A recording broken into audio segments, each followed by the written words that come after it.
Bonjour à toutes, bonjour à tous. Nous sommes partis pour 30 minutes de keynote pour parler de parcours client et surtout des recettes et bonnes pratiques des champions de l'expérience client. Et pour évoquer ce sujet fort intéressant, nous avons le plaisir d'accueillir Laurent Garnier, donc cofondateur de KPAM. Bonjour Laurent. Bonjour Geoffroy.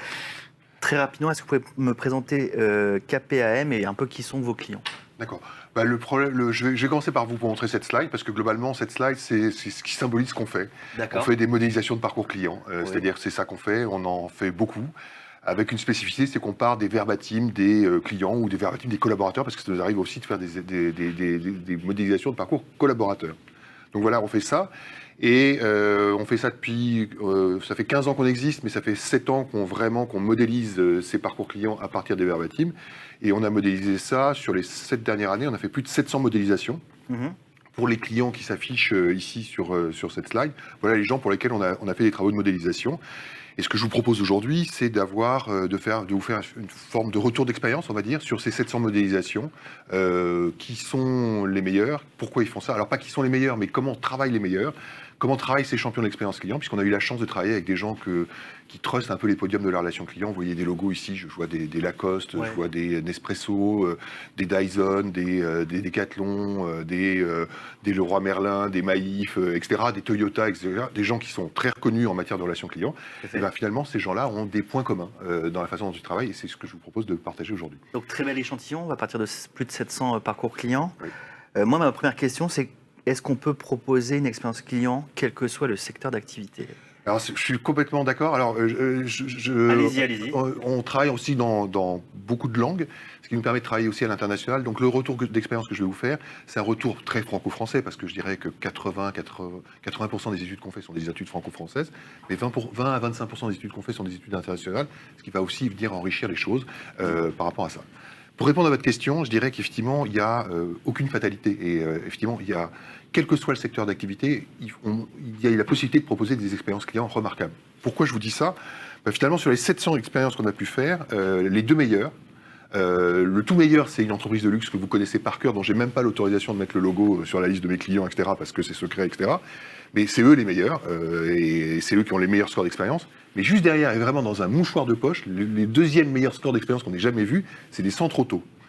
Et je trouve ça formidable, parce que finalement, ça montre bien que vous pouvez être soit dans les effluves de parfum, soit dans le cambouis, et être capable quand même de proposer une expérience client qui soit remarquable. Et ça nous rappelle à quel point l'expérience client et la satisfaction client, c'est toujours ce delta qu'il y a entre ce que le client attend et ce que l'entreprise livre. D'accord. Et plus l'entreprise livre au-dessus de ce qu'attend le client, plus on est dans l'expérience client de qualité, on est dans l'effet waouh, etc. Et ça montre bien qu'il n'y a pas de fatalité. Vraiment, c'est le premier message que je voudrais faire passer. D'accord, qu'importe le flacon, pourvu qu'il y ait l'excellence relationnelle. Absolument, très bonne formule.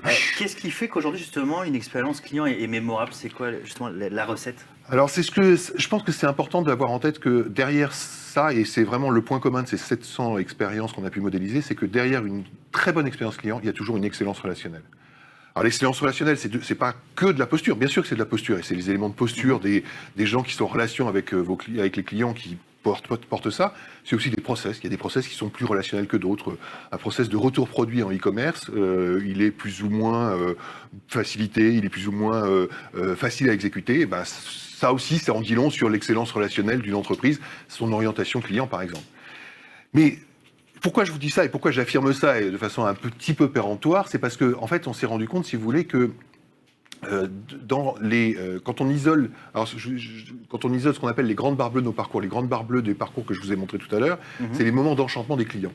Donc si sur chacune des 700 modélisations qu'on a pu faire, on isole le top 5 des plus grandes barres bleues, donc les plus grands moments d'enchantement, D'accord. on s'aperçoit que sur, vous voyez, 5 barres bleues par 700 modélisations, on est à 3500 barres bleues, et bien 95% de ces 3500 barres bleues sont des barres relationnelles. Ça veut bien dire que ce qui enchante le client, ce que le client retient, ce qui est vraiment a beaucoup d'impact sur un client, c'est toujours la dimension relationnelle. Donc être bon relationnellement, c'est la quasi-certitude que ce que vous proposez en termes d'expérience client sera de qualité. Donc ça commence là. Et le relationnel, ça passe par quoi? Ça passe par la voix, par le physique?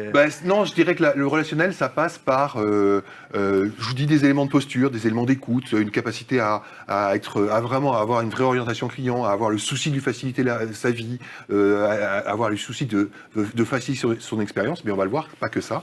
On va voir qu'il y a des éléments de personnalisation qui vont venir de plus en plus dans le jeu. Mais on va voir ça tout à l'heure. C'est quoi la place du digital justement dans tout ça?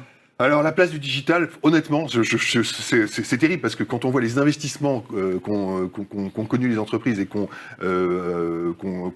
oui, les investissements qui ont été faits par les entreprises en matière de digital, on pourrait se dire c'est extrêmement important. En fait, nos études n'arrêtent pas de nous montrer à quel point le digital, c'est le parent pauvre de l'expérience client aujourd'hui. Il faut vraiment avoir conscience de ça. C'est le parent pauvre. Pourquoi? Parce que, à part, bien sûr, quand je suis dans une banque digitale où tout se fait par l'appli, mais quand on n'est pas dans cette logique-là, où l'appli est au centre de l'expérience client, en général, le digital, c'est que 2 à 3% du discours des clients. C'est donc un discours très faible spontanément en termes de quantité et puis même en termes de qualité, parce qu'on voit bien nous dans nos barres bleues qui marquent ces moments d'enchantement, c'est absolument pas les plus grandes barres bleues, ce sont des barres bleues très moyennes, rarement très enthousiastes. Donc c'est pour ça que le digital, ça reste le parent pauvre de l'expérience client aujourd'hui. Constat qu'on voit pas partout. Hein. Ouais, ah bon, d'accord. D'accord. Non, mais un constat qu'il faut dire, parce que finalement, on parle vraiment beaucoup de digital dans la relation et l'expérience client. Oui, et on en parle beaucoup, et en fait, honnêtement, ça reste aujourd'hui le parent pauvre, et on voit bien... Alors, je trouve très intéressant, justement, c'est une petite parenthèse, je trouve très intéressante cette crise du Covid, parce que je pense qu'on est en train de définir une nouvelle relation digitale en ce moment, avec beaucoup plus de relationnel qu'avant. Je trouve ça très intéressant, mais aujourd'hui, avant cette crise du Covid, vraiment, ça reste le parent pauvre, et je pense que l'expérience digitale orientée client reste vraiment inventée. Elle a été trop souvent pensée par des gens de SI et pas assez par des gens de relations clients. D'accord. En termes d'excellence relationnelle, vous avez tiré le meilleur en termes d'angle d'attaque et de méthodologie. Si on commence par les angles d'attaque, on va d'abord, je pense, débuter avec le design de parcours client. Absolument. D'ailleurs, on a préparé ensemble une petite vidéo à diffuser aux internautes. Est-ce que vous pouvez un peu nous contextualiser justement cette problématique du design de parcours et ce qu'on va voir justement en vidéo après? Alors absolument. Je vais vous montrer cette vidéo. D'abord, justement, quand on regarde les angles d'attaque, c'est-à-dire la façon dont les champions de l'expérience client s'attaquent à ce sujet de l'expérience client, on s'aperçoit d'abord qu'ils ont le souci, et c'est le premier point, de designer des moments. C'est-à-dire qu'ils vont... L'idée de l'expérience client, c'est 4-5 moments que vous avez designés au cordeau, qui sont très bien pensés, qui ont été choisis pour être des moments forts de l'expérience client. Et ces moments, vous les designez de façon à ce qu'ils soient à la fois efficaces, parce qu'il faut quand même qu'il y ait une notion d'efficacité, mais aussi en maximisant l'impact émotionnel. L'exemple que je vais vous donner, c'est l'exemple de KLM ici. KLM, c'est le département des objets perdus de KLM à l'aéroport d'Amsterdam. Et le souci de KLM, c'est de faire en sorte de rendre l'objet que le client, le voyageur a oublié dans l'avion, avant qu'il soit parti de l'aérogare. Parce qu'une fois qu'il est parti de l'aérogare, c'est très difficile de le retrouver. Tant qu'il est dans l'aérogare, on a une chance de le retrouver plutôt facilement. Et voilà la solution qu'a trouvée, à la fois très efficace et très émotionnelle, voilà la solution qu'a trouvée KLM pour restituer l'objet à son propriétaire. Dans un lieu, en plus, on est souvent très stressé. Dans un lieu où il y a du stress au plus, absolument. On va regarder ça. Benjamin Magneto, s'il te plaît. Benjamin Magneto. Ja, ontzettend leuk. Persoonlijk vind ik hem gewoon een aanwinst voor het bedrijf. En hij kan ook echt iets wat niemand anders kan. Ons primaire doel is om gevonden voorwerpen zo snel mogelijk terug te brengen naar de eigenaar. We houden daarvoor social media in de gaten en de crew die na elke vlucht het vliegtuig checkt.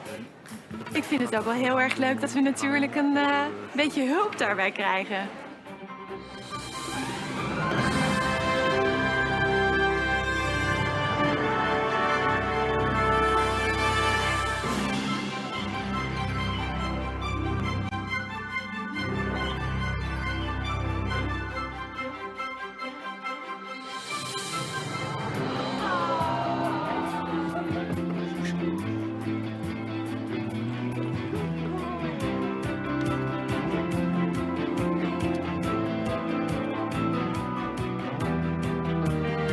Trainen op spierkracht, uithoudingsvermogen en socialiseren.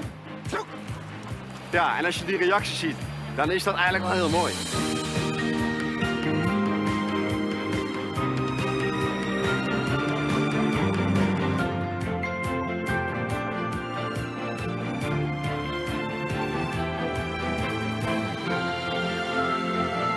Hij komt regelmatig langs. Maar ja, ik moet ook eerlijk bekennen, ik verwen hem ook wel.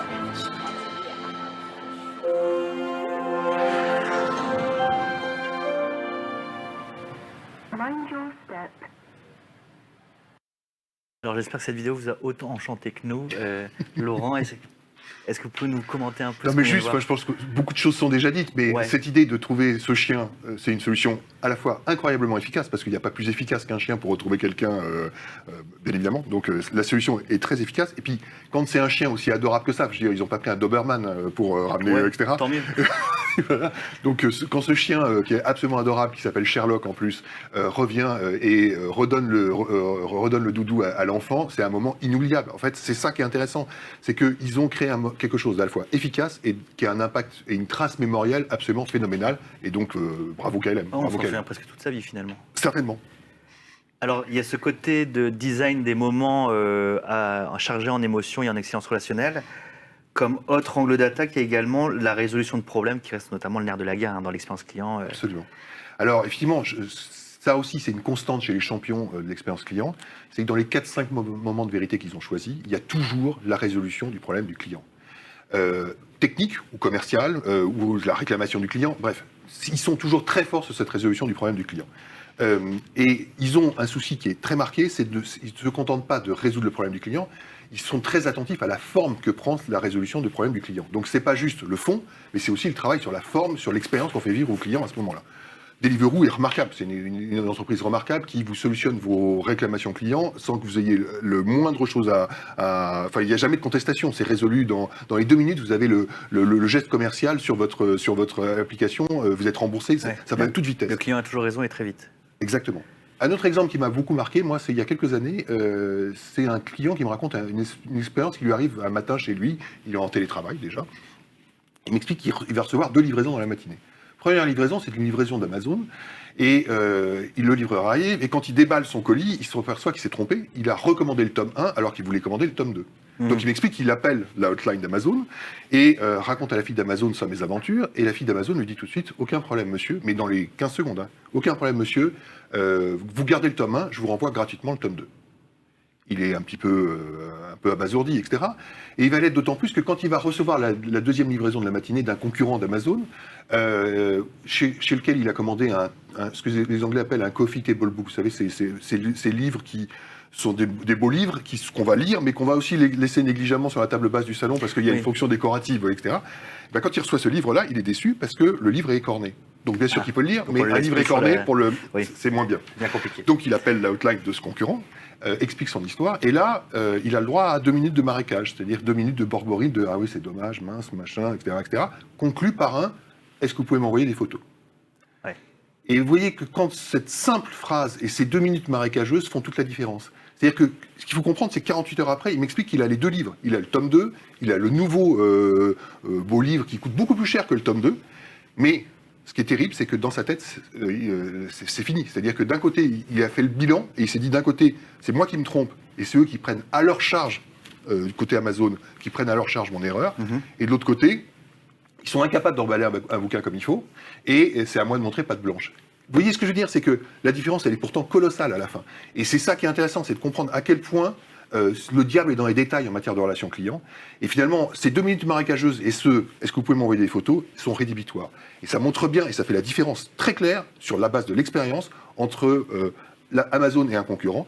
Et ce que je veux dire, c'est que le concurrent peut faire tous les efforts de communication derrière, il n'y arrivera jamais. C'est fini, il est mort et enterré sur des détails. Et c'est ces détails qu'il faut maîtriser en matière de résolution de problèmes clients, et les champions l'ont bien compris. Très bien. Je crois savoir que le point suivant, c'est être bon là où les autres sont mauvais. Alors, oui, je pense que ça, c'est très important. On s'aperçoit aussi que les champions n'essayent pas d'être bons là où les autres, d'être très bons là où les autres sont bons. Ils s'évertuent et ils mettent un point d'honneur à être très bons là où les autres sont mauvais. Parce que plus vous êtes très bon là où les autres sont mauvais, plus l'écart de perception que vous avez par rapport à vos concurrents... C'est différenciant. C'est différenciant. Donc, vous avez tout intérêt à être très bon là où les autres sont mauvais. Alors, un exemple là-dessus qui m'intéresse beaucoup, moi, c'est Maïf, avec lequel on travaille depuis des années.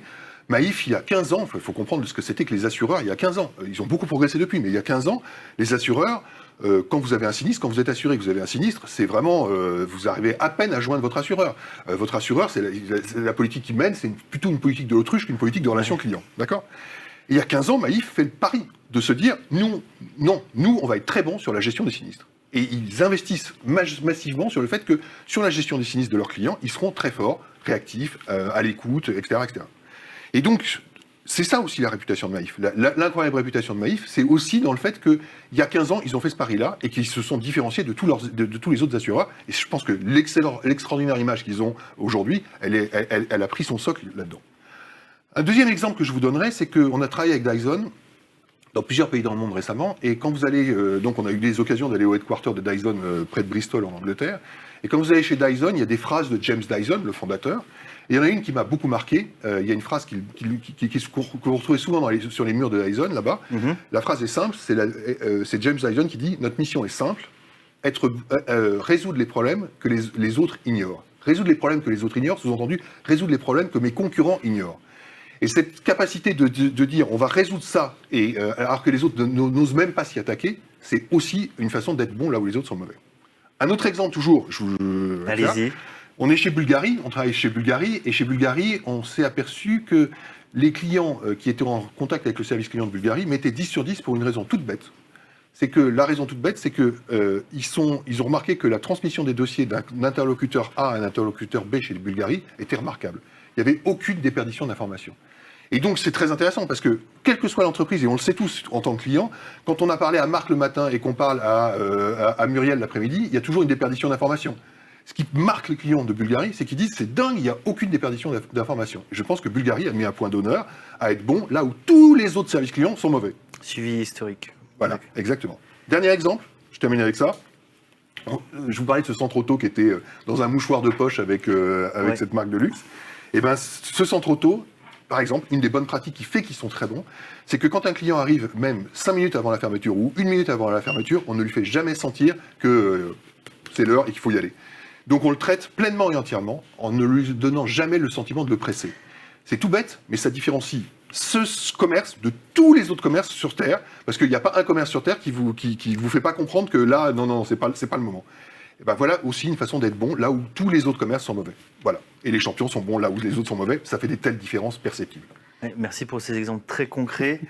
Comme autre angle d'attaque ou comme moment de vérité, il y a aussi de plus en plus d'importance mise sur l'après-vente. Est-ce que vous pouvez m'expliquer pourquoi, Laurent ? Alors, en fait, on s'est rendu compte au fil des études, si vous voulez, que de plus en plus, quand on pose des questions, nous on fait des études sur l'enchantement client, c'est-à-dire qu'on demande à des consommateurs, à 2000 consommateurs français, sur des périodes à peu près tous les 2 ans, de nous raconter leur plus belle expérience de consommation. Et en fait, on s'est aperçu, si vous voulez, que plus ça allait, et plus les clients nous parlaient spontanément d'expériences qui se situaient après la transaction et non plus pendant la transaction. Donc les plus belles expériences de consommation se situent de plus en plus après la transaction. Ça peut paraître dingue, mais en fait, quand on y réfléchit, c'est logique. Pourquoi ? Parce que finalement, réfléchissez, cet ordinateur que vous voulez, ou ce téléphone portable que vous voulez, en fait, l'enjeu, vous pouvez l'acheter finalement dans 30 enseignes différentes. Vous pouvez l'acheter dans 30 magasins différents, ou sur 30 sites de e-commerce différents. Donc l'enjeu aujourd'hui pour un consommateur n'est plus ce qu'il achète, mais à qui il achète ce produit. Et plus vous êtes dans cette logique de à qui j'achète ça, plus vous vous dites comment ces gens-là seront le jour où il y aura un problème. Et plus vous êtes dans cette interrogation, plus vous vous projetez sur l'après-transaction. Une fois de plus, c'est ce qu'a très bien compris Maïf. Et Maïf bétonne là-dessus. Maïf n'arrête pas de vous rassurer sur le fait qu'après la transaction, ils seront impeccables. Et notamment, je trouve ça spectaculaire, de voir à quel point 95% de la communication de Maïf, elle est sur l'après-transaction. Maïf ne parle jamais de transaction. Oui, tout à fait, ouais. Alors que vous prenez plein de leurs concurrents, des MAF ou des MMA, par exemple, auxquels je pense spontanément. Donc 95% de la communication n'est que sur la transaction. On ne vous parle que discount, que ristourne, etc. Voilà. Et ben je pense que aujourd'hui, être vendeur, c'est aussi de rassurer clairement le client sur comment vous serez après la transaction. Ça fait partie des choses. Et les champions de l'expérience client n'arrêtent pas d'envoyer des signaux à leurs clients sur le fait qu'après la transaction, ils seront impeccables, qu'on peut compter sur eux. Ça ne s'arrête pas, il y a du suivi du service. Exactement. Et finalement, on s'aperçoit que finalement, la transaction qui était la fin de la relation il y a encore quelques années, c'est maintenant, aujourd'hui, le début de la relation, et c'est ça qui est en train de changer fondamentalement. Alors, il reste 2 angles d'attaque, si je ne dis pas de bêtises. Présupposer la défiance des clients, ça c'est important, surtout dans le contexte actuel. Alors, oui. Et également la simplification. Oui. Est-ce que vous pouvez nous expliquer un peu ? Alors, je vais vous expliquer ça plus rapidement. Présupposer la défiance des clients, on est effectivement dans une société de défiance, on n'arrête pas de le voir. Ouais. Les gilets jaunes, la contestation en ce moment sur la politique gouvernementale autour du Covid, bref, on est à l'évidence dans une situation de défiance du citoyen, c'est le citoyen qui est défiant. Donc aujourd'hui, le citoyen, c'est aussi le consommateur, et ça fait des années qu'on s'est rendu compte à quel point le consommateur était dans une position de défiance. Donc effectivement, les entreprises les meilleures présupposent la défiance de leurs clients, la prennent en compte. Ne pas la prendre en compte, c'est passer à côté de quelque chose d'incroyable, qui est au cœur de la vie de tout, qui est en nous, en vous, en moi, on est tous défiants. Donc, typiquement, je trouve que ceux qui les premiers à vraiment avoir pris ça en compte, c'est les meilleurs e-commerçants. Ceux qui, je pense à ceux qui ont voulu se distinguer par la qualité de leur service. Je pense à Amazon, je pense à Azos, je pense à Vente Privée, VP aujourd'hui, etc. C'est des gens qui en fait, ils n'avaient pas le choix, parce qu'il y a 12-15 ans, quand ils se lancent sur le marché français, il faut qu'ils vendent des produits que les gens ne voient pas, que ces gens achètent ces produits à des gens qu'ils ne verront jamais, et en plus via des moyens de paiement dans lesquels à l'époque ils n'ont aucune confiance. C'est lourd. Ça fait beaucoup. Ouais. Ça fait beaucoup. Donc par rapport à ça, ils n'ont pas le choix. Par rapport à cette défiance originelle par rapport à leur métier, il faut qu'ils rassurent leurs clients. Et ils passent leur temps à éplucher tout leur processus de façon à ne laisser aucune trace de défiance là-dedans. C'est les premiers à avoir présupposé la défiance de leurs clients et à avoir travaillé avec cette présupposition, et ils sont devenus les meilleurs. Et Amazon a été, pendant des années, ils viennent de se faire légèrement décrocher par Maïf, mais ils ont été pendant des années l'entreprise préférée des Français. Et bien, présupposer la défiance des clients, ça vous permet d'être tout de suite meilleur. Et je vous donne juste un exemple, on travaille dans le drive, et on a travaillé dans le drive là, récemment, et on s'est aperçu que les meilleurs drivers, je ne sais pas si on peut dire ça, enfin ceux qui sont les meilleurs, on se comprend, ont une politique de vous présenter, avant même de charger les produits que vous avez commandés sur Internet, avant de les charger dans votre voiture, on vous montre tout de suite les produits les plus problématiques, à savoir les fruits et légumes. Et en fait, on commence par vous montrer ça d'entrée, pour vous montrer que vous pouvez avoir confiance, que les fruits et légumes qu'on a choisis pour vous sont impeccables. Et si ça, c'est impeccable, vous pouvez supposer que le reste de la commande est impeccable. Et donc, voilà une façon de jouer avec la défiance du client, de la présupposer et d'être tout de suite meilleur, parce que c'est extrêmement rassurant. Très bien.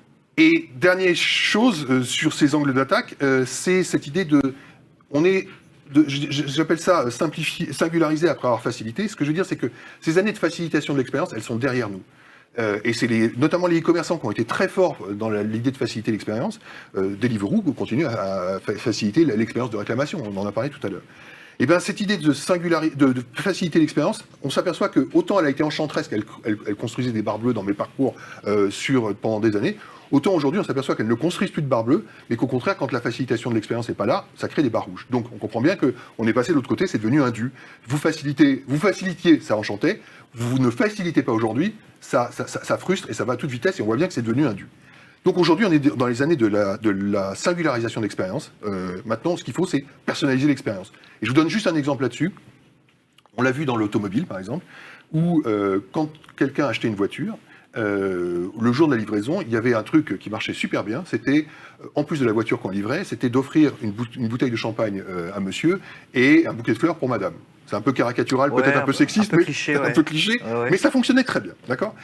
Et puis, on a vu ce machin, l'efficacité de ce couple magique fleurs-champagne décroître au fil des années. Pourquoi ? Parce qu'en fait, les clients se rendaient compte que c'était totalement industriel, qu'il n'y avait rien de personnel, qu'ils devinaient finalement, si vous voulez, que le commercial qui leur livrait la voiture allait prendre allait prendre la bouteille dans le frigo 30 secondes avant, prenait un bouquet de fleurs qui était tout fait et donnait ça comme ça, qu'il n'y avait aucun investissement personnel. Donc aujourd'hui, dans ce monde de l'automobile, un bon commercial, c'est quelqu'un qui vend la voiture, ça c'est la donne. Toujours, c'est quand même la donne. Mais c'est quelqu'un qui doit se renseigner sur les centres d'intérêt du client, de façon à proposer un cadeau personnalisé qui soit en lien avec le centre d'intérêt d'un client. Un client qui est passionné de montagne, eh ben on va lui proposer un stage, pas un stage, on va lui proposer un livre qui soit en rapport avec ça. Et passionné de foot. Et des pneus neige. Des pneus neige, voilà. Mais on va proposer, par exemple, absolument, ou des chaînes, quelque chose de personnalisé qui soit en lien avec ça. Bref, une attention qui le touche et qui lui montre que c'est à lui qu'on fait ce cadeau et à personne d'autre. Et qu'on s'est investi pour personnaliser cette relation. Et ça a beaucoup plus d'effet, et c'est souvent beaucoup plus efficace et souvent même plus économique que le mix magique, le bouquet de fleurs, champagne. Donc cet angle d'attaque qui semble incontestable, maintenant ce qui va nous intéresser, c'est comment on s'y prend, c'est quoi la méthodologie. Il nous reste un gros 5 minutes pour évoquer ça. On va faire ça super vite. Ouais. D'abord, je dirais le premier, alors sur les méthodes, les champions de l'expérience client se limitent à 4 chantiers par an. Pas 10, parce que 10 chantiers, c'est impossible à gérer. Donc il se limite à 4 chantiers par an, il les travaille d'arrache-pied, et il progresse dans l'expérience client 4 par 4. C'est les chiffres de 700 parcours. On s'aperçoit que les entreprises qui progressent le plus sont des entreprises qui circonscrivent leur combat. D'accord. Donc il faut circonscrire. 4, c'est le maximum, parce que vous ne pouvez pas demander à vos équipes de travailler sur 10 choses. Par contre, vous pouvez leur dire, cette année, on va travailler sur ça, ça, ça et ça, et on va se concentrer que là-dessus. Et à la fin de l'année, ça sera acquis et on passera à 4 chantiers l'année prochaine. Voilà les entreprises qui progressent le plus. Très bien. Vite fait. Deuxième chose, je dirais, on s'est aperçu aussi que c'était des entreprises qui travaillaient en task force. C'est-à-dire que moi, ça m'a vraiment marqué de voir à quel point les entreprises qui ont plus progressé chez nous, pas forcément les champions, mais ceux qui sont en train de devenir des champions, etc., travaillent en task force. C'est-à-dire que dès la première restitution d'études, tous les départements de l'entreprise sont là.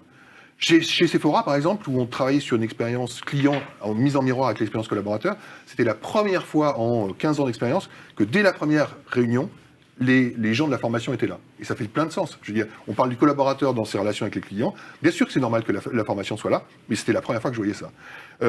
Chez Cofidis, tous les départements étaient autour de la table. Dès la première réunion, il y avait 12 départements autour de la table. Il y avait 40 personnes. Ça permet des échanges sur des constats qui sont faits. Ça va beaucoup plus vite. Bref. Et les entreprises qui ont le plus progressé ces dernières années chez nous, je pense à des entreprises comme MAF, des entreprises comme Bouygues Télécom, des entreprises comme Engie, comme Hello Bank. Hello Bank, c'est une entreprise qui a pris 62 points de NPS en 2 ans. Oh, c'est fort. C'est énorme, d'accord. 62 points de NPS en 2 ans. En grande partie, pourquoi ? Parce que dès le constat, ils étaient tous là autour de la table et ils se sont attaqués tous au processus, tous ensemble. Et c'est comme ça qu'ils ont progressé de façon vertigineuse. Donc voilà, travailler en task force, ça permet d'aller plus vite. Casser les silos n'est plus un fantasme. Voilà, exactement. Troisième point, je dirais, c'est ils ont une capacité à se jeter sur les détails. Vous avez beaucoup d'entreprises qui vous disent « Ah ben non, ça fait 1% ou 2%, on s'en fiche ». Ben non, justement, les champions, c'est ça qui les passionne, les détails, les signaux faibles. Ils sont mais en alerte là-dessus parce qu'ils ont bien compris, si vous voulez, que l'avenir, c'était là.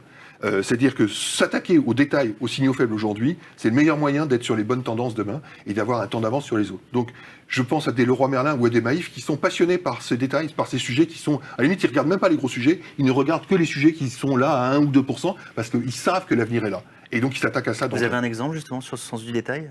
Non, je n'ai pas d'exemple qui viennent particulièrement en tête, mais vous n'imaginez pas à quel point les interlocuteurs chez Maïf ne sont passionnés que par les signaux faibles. Il n'y a que ça qui les intéresse. Et en fait, c'est parce que c'est ça qu'ils apprennent. C'est-à-dire d'une année sur l'autre, d'une période sur l'autre, ce qui a émergé, c'est souvent les signaux faibles. Donc c'est ça qui va les intéresser, parce que d'une année sur l'autre, c'est ça qui est nouveau, et c'est ça qui leur donne un nouveau grain à moudre, et ils adorent ça. Et ils ne pensent qu'à ça.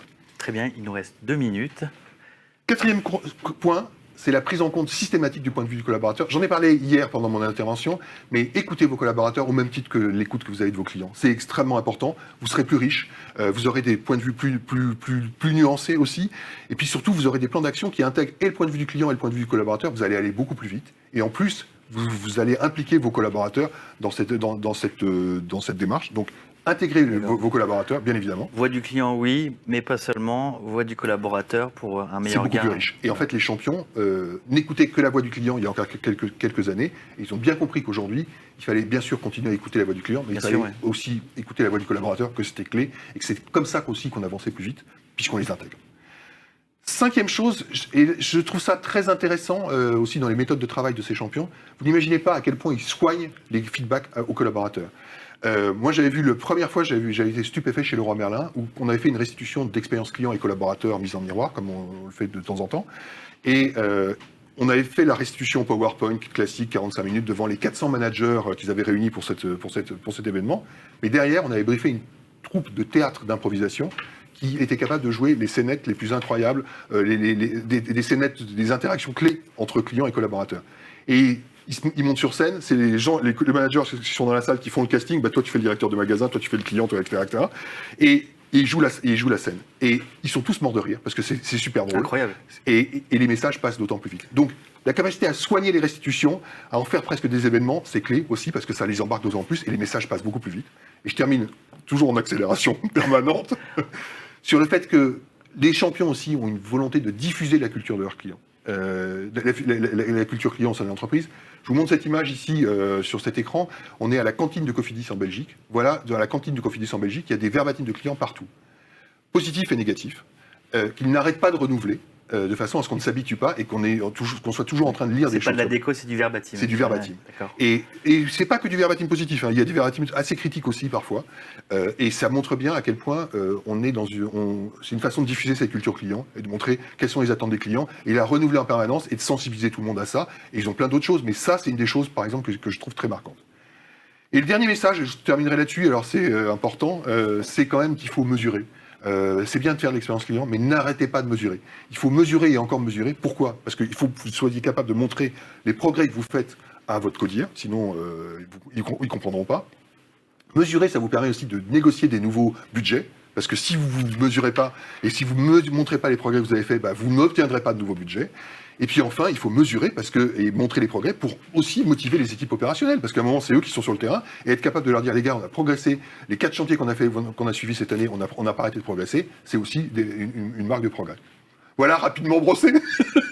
Merci Laurent, vous pouvez reprendre votre souffle. Merci. Merci beaucoup parce que c'est un contenu riche et très instructif.